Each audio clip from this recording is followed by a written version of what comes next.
যারা সৌদি আরবে আছেন এবং যারা নতুন সৌদি আরবে আসবেন, এই 6টা অ্যাপস সবসময় আপনার মোবাইল ফোনে রাখবেন, কারণ এই অ্যাপস গুলো খুবই গুরুত্বপূর্ণ অ্যাপস।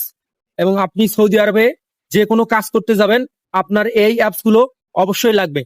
নাম্বার 1, আপশির। আপশিরের মাধ্যমে আপনি আপনার ইকামার মেয়াদ দেখতে পাবেন, আপনার নামে কোনো ভায়োলেশন আছে কিনা সেটা দেখতে পাবেন, আপনার ইকামা আপনি নিজেই রিনিউ করতে পাবেন এবং আপনার ছুটির এক্সিট রিএন্ট্রি ভিসা আপনি নিজেই কাটতে পারবেন। নাম্বার 2, নাফাত। নাফাতের মাধ্যমে আপনি সরকারি যে কোনো কাজ করতে যান, আপনার নাফাতের কোড লাগবে। যেমন ধরেন ব্যাংক অ্যাকাউন্ট যদি করতে যান, আপনার নাফাতের কোড লাগবে। Number 3, QR.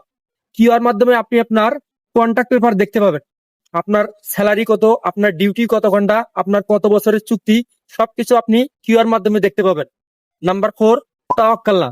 তাওয়াক্কালনা সৌদি আরবের একটি সরকারি ডিজিটাল সেবা। এটার মাধ্যমে আপনি আপনার ইকামা এবং পাসপোর্টের তথ্য দেখতে পাবেন এবং আরো অন্যান্য ডিজিটাল সেবাগুলো পাবেন। নাম্বার 5, গোসি।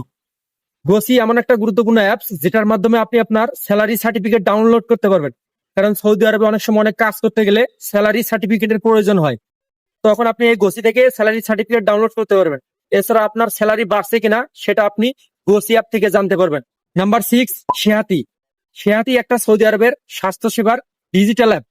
এবং আপনি ধরেন যখন অসুস্থ হয়ে ডাক্তারের কাছ থেকে ছুটির জন্য পারমিশন নেবেন, তখন আপনার ওই ছুটির পেপারটি সেহাতি অ্যাপ থেকে ডাউনলোড করতে হবে।